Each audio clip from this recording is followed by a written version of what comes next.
A single dad steps between a gunman and a little girl he's never met.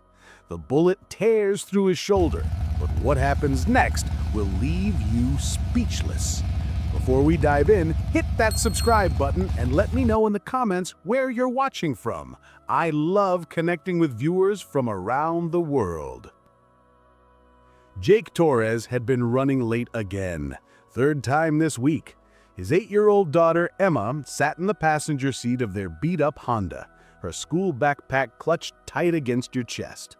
The morning rush at downtown Springfield's only decent coffee shop always took forever, but Jake needed that caffeine hit before another 12-hour shift at the construction site. "Dad, you're doing that thing again," Emma said, watching him drum his fingers against the steering wheel. "What thing?" "The worry thing. Your face gets all scrunched up." Jake glanced at his daughter through the rearview mirror. Even at 8, she read him like an open book. Too smart for her own good, just like her mother had been. The familiar ache twisted in his chest. 3 years since the cancer took Lisa, and some mornings still felt like drowning. "Just thinking about work, kiddo." The coffee shop parking lot was packed, as usual. Jake pulled into a spot near the back, next to a row of gleaming Harley-Davidsons. Chrome and leather everywhere. The local motorcycle club liked this place too. Something about the owner being an old veteran who gave them respect instead of dirty looks. "Can I get a hot chocolate?" Emma asked as they walked toward the entrance. "Sure, but we make it quick. Mrs. Patterson gets cranky when kids show up late." The bell above the door chimed as they stepped inside. The familiar smell of roasted beans and bacon hit them. Jake scanned the room automatically, a habit from his army days that never died. 3 bikers in leather vests sat at a corner table, their patches reading "Satan's Sons MC."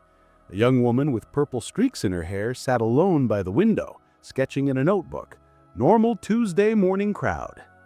Jake ordered his usual, black coffee, extra shot, while Emma bounced on her toes, eyes fixed on the pastry display.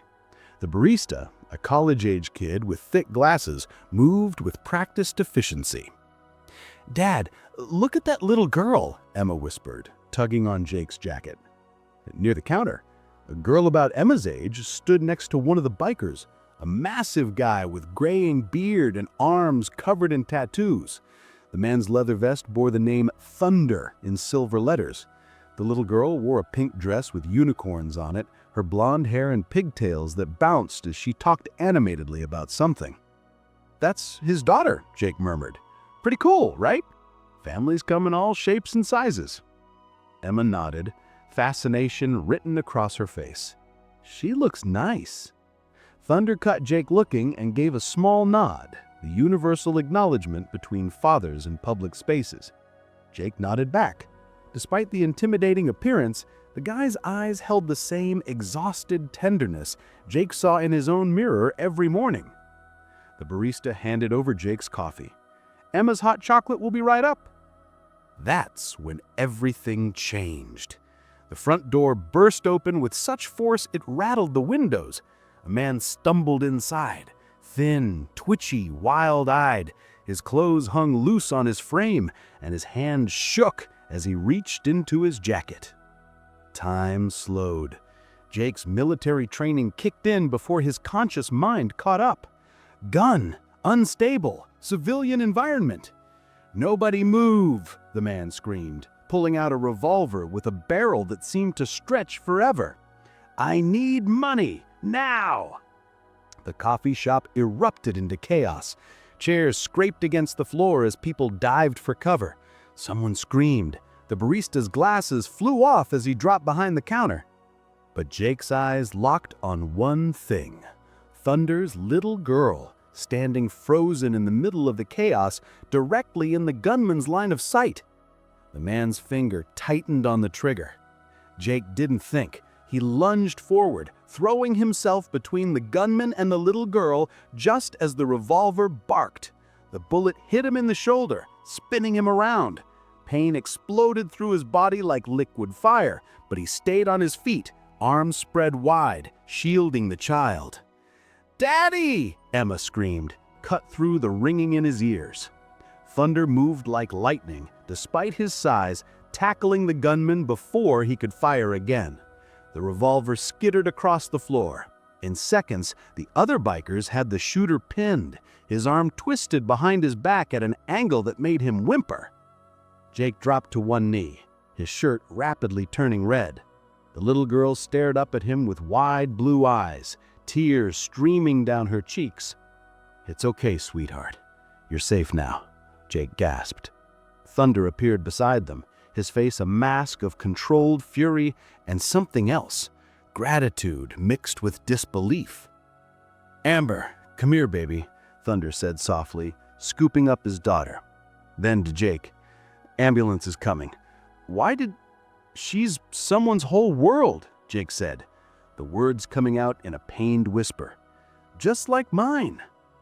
Emma rushed to his side, her small hands trying to stop the bleeding with napkins from the dispenser. "Dad, don't leave me. Please, don't leave me like Mom did." The raw terror in his daughter's voice hit harder than the bullet. Jake pulled her close with his good arm. "I'm not going anywhere, kiddo. Not ever." Paramedics arrived within minutes, their efficient movements and calm voices cutting through the lingering chaos. As they loaded Jake onto a stretcher, Thunder approached, his expression unreadable. "What's your name?" Thunder asked. "Jake Torres." "I'm Billy. This is Amber."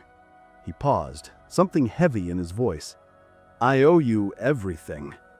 Jake tried to shake his head but winced at the movement. "You don't owe me anything. That's just what you do." As the ambulance doors closed, Jake caught a glimpse of Billy talking intensely with the other bikers. Their faces were serious, hands moving in what looked like heated discussion. But exhaustion pulled Jake under before he could wonder what they were planning. If you're feeling the same way Emma was in that moment, that fear of losing someone who means everything, hit that like button. Sometimes life throws us into situations where ordinary people become heroes without even thinking about it. 3 days later, Jake sat in his living room with his arm in a sling, watching Emma practice math problems at the kitchen table.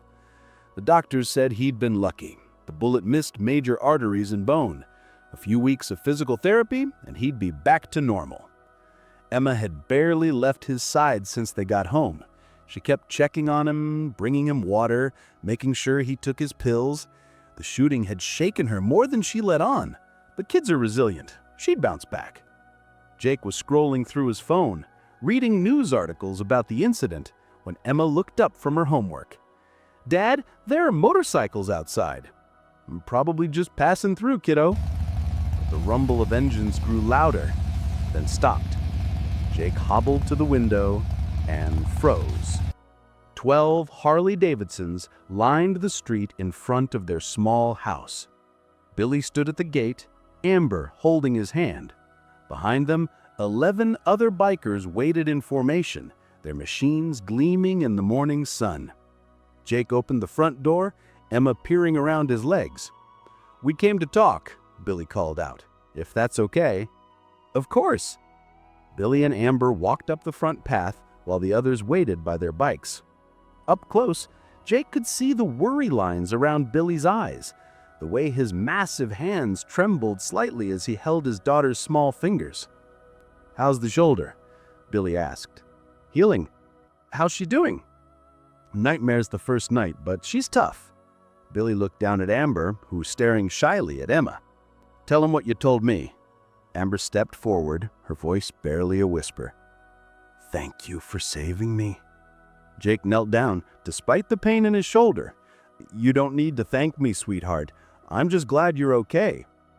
"Amber," Billy said gently, "ask him." The little girl took a deep breath.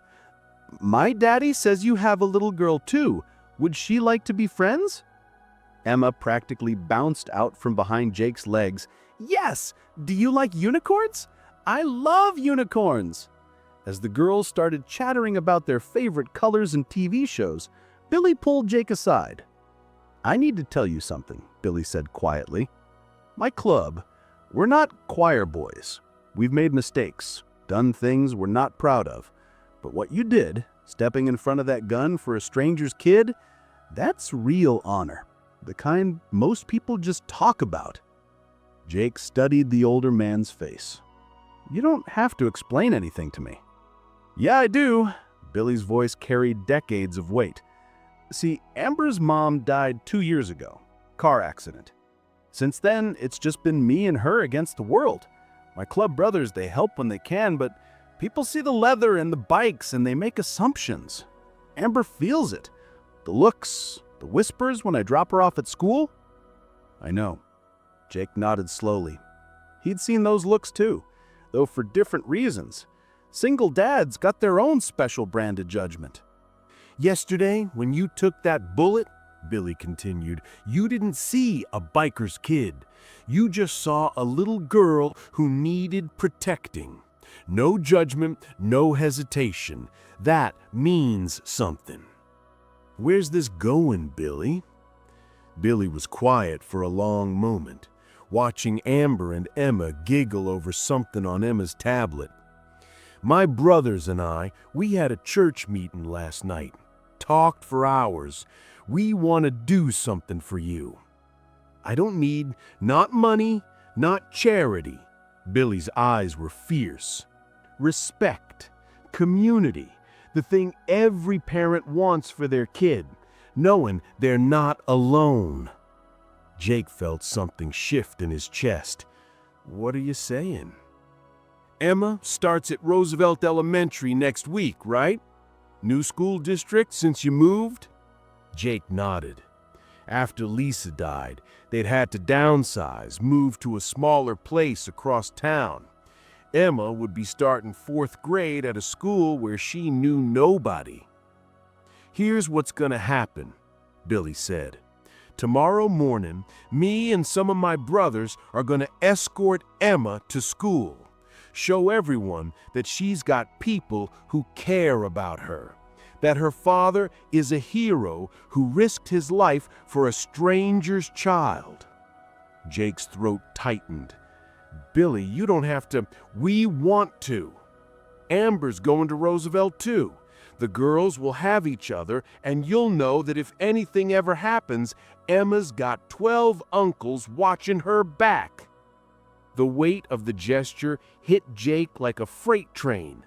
These men, these intimidating leather-wearing bikers who society wrote off as criminals, were offering something money couldn't buy. Belonging, protection, family. There's one condition, Billy added with a small smile. You have to let us teach you to ride. Can't have Emma's dad walking everywhere when she's got an outlaw escort. Jake laughed despite himself, the sound catching in his chest. I think I can handle that. But wait. Okay, pause the video right here. If this story is giving you chills, smash that subscribe button and ring the notification bell, because what happens next is gonna blow your mind. The next morning, Jake stood on his front porch at 7:30 sharp, watching Emma bounce nervously in her new school clothes. Her purple backpack was loaded with supplies, her lunch packed in the Star Wars lunchbox she'd insisted on. First day jitters radiated off her in waves. You sure about this, Dad? She asked for the 3rd time. What if the other kids think it's weird? Kiddo, there's nothing weird about people caring about you. The rumble started low, like distant thunder. Then it grew, echoing off the houses until the entire street vibrated with the sound of 12 Harley-Davidsons rolling in perfect formation. Billy led the pack, Amber riding behind him in a bright pink helmet decorated with unicorn stickers. The other bikers followed in 2 columns, their chrome and leather gleaming in the morning sun. Emma's eyes went wide. Dad, they came! Yeah, they did. The motorcycles lined up along the curb like an honor guard. Billy dismounted and helped Amber down, both of them walking to the front gate where Jake and Emma waited. Ready for the best first day ever? Billy asked Emma. She nodded, suddenly brave. "Amber, you remember the plan? Show Emma where everything is and make sure she sits with us at lunch," Amber recited dutifully. The convoy formed around Jake's Honda as they drove to Roosevelt Elementary. Jake had never felt anything like it. The protective presence of the bikes flanking them on both sides, the way other drivers respectfully gave them space. The sense of moving through the world as part of something bigger than himself. At the school, parents and kids stopped what they were doing to stare as the procession pulled up. Jake parked while the bikers arranged themselves in a semicircle near the front entrance, engines rumbling like a pride of mechanical lions. Billy led the pack. "Principal Martinez," Billy said, removing his helmet. "I'm Billy Thompson, this is my daughter Amber, and our friend Emma Torres." "Mr. Thompson," the principal's voice was cautious, but not hostile. "Is everything all right?" "Everything is perfect," Billy replied. "See, Emma's father, Jake, is a hero. 3 days ago, he took a bullet protecting my little girl from an armed robber. Today's Emma's first day at your school, and we wanted to make sure she felt welcomed." Principal Martinez's expression shifted as she processed this information. Her eyes moved from Billy to Jake, then to the two girls holding hands between them. "Mr. Torres," she said, stepping forward, "I heard about the incident on the news. What you did was incredibly brave." Jake shifted uncomfortably. "I just did what anyone would do." "No," Billy said firmly. "What you did was what a hero does. The kind of man who deserves a community that has his back." One by one, the other bikers dismounted and formed a loose circle around Emma and Amber. To an outsider, it might have looked intimidating, but Jake could see what it really was. A protective wall of chosen family, standing between two little girls and a world that can sometimes be cruel. "Emma," Billy said, kneeling down to her level, "if anyone at this school ever gives you trouble, you tell them you're Jake Torres' daughter. You tell them your dad's a hero, and heroes look out for each other. Can you remember that?" Emma nodded, her chin lifting with new confidence. "And if someone's mean to you," Amber added seriously, "you can tell them my daddy and his friends will be very upset." The bikers chuckled at this, the sound surprisingly warm and gentle. As the girls headed toward the school entrance, backpacks bouncing, something incredible happened. Other kids started following them, drawn by curiosity and excitement. Parents who had been watching from a distance approached, asking questions, wanting to know the story. By the time Emma and Amber disappeared through the front doors, they were surrounded by a crowd of potential new friends, all eager to meet the girl whose dad was a real-life hero. Jake stood watching until they were out of sight, his throat tight with emotion. "She's gonna be fine," Billy said quietly. "Better than fine. She's got something most kids never get." "What's that?" "She knows her dad would take a bullet for a stranger's child. Think about what that teaches her about how to move through the world." As the bikers prepared to leave, each one stopped to shake Jake's hand or pat his good shoulder. These men, covered in tattoos, rough around the edges, carrying histories Jake could only imagine, had given his daughter something priceless. The knowledge that she belonged somewhere, that she was protected, that her father's sacrifice meant something.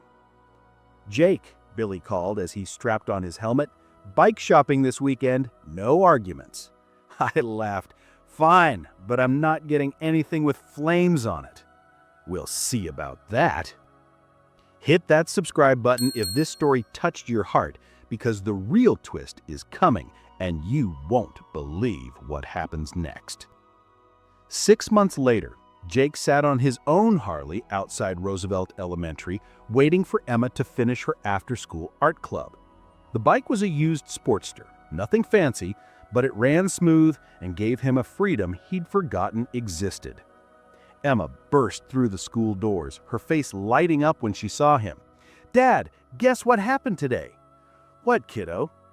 "Remember Tommy Peterson, the boy who was being mean to kids at lunch?" Jake nodded.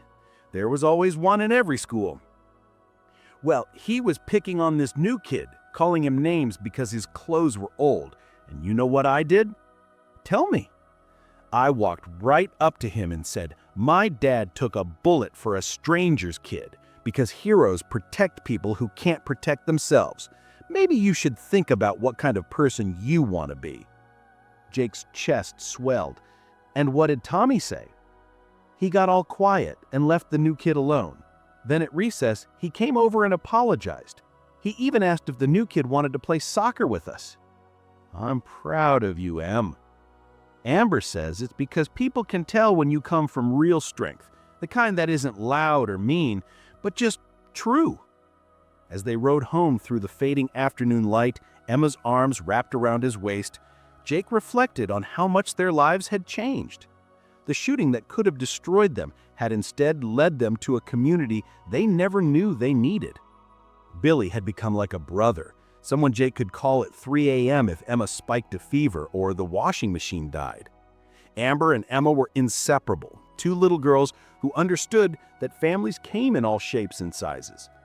The other club members checked in regularly, helped with yard work, taught Emma to change oil and check tire pressure. But the real gift wasn't the help or protection. It was the lesson Emma learned that day in the coffee shop, that ordinary people could do extraordinary things. That courage wasn't about being fearless, but doing the right thing even when you're scared. That the world contained more good than evil if you knew where to look for it. That night, as Jake tucked Emma into bed, she asked the question she'd been building up to for weeks. "Dad, when I grow up, will I be brave like you?" Jake smoothed her hair back from her forehead. "Sweetheart, you already are. Every day you choose to be kind instead of cruel, to help instead of ignore, to include instead of exclude. That's bravery. That's the real kind. Will you teach me to ride a motorcycle?" "When you're older." "Promise?" "Promise." As he turned off her bedroom light, Emma called out one last time. "Dad, I'm glad you saved Amber that day." "Me too, kiddo. Me too." Standing in the hallway, Jake could hear the distant rumble of motorcycles as some of his brothers rode past on their way home. The sound no longer seemed foreign or intimidating. It sounded like family. The truth is, heroism isn't about grand gestures or perfect timing. It's the split-second choice to put someone else's well-being above your own safety. It's about seeing a child in danger and moving towards the threat instead of away from it. It's about recognizing that we're all connected, that someone else's daughter could just as easily be your own. Jake Torres didn't wake up that Tuesday morning planning to take a bullet for a stranger's daughter. He was just a tired single dad running late for work, trying to give his daughter a normal life, while carrying the weight of loss and responsibility that came with raising a child alone. But when the moment came, when everything slowed down and the choice crystallized between safety and sacrifice, he didn't hesitate. Not because he was fearless, but because he understood something fundamental about being human, that sometimes the most important thing you can do is stand between evil and innocence regardless of the cost. The bikers who embraced Jake and Amber weren't looking for redemption or good publicity. They recognized something authentic in a man who risked everything for a child he'd never met.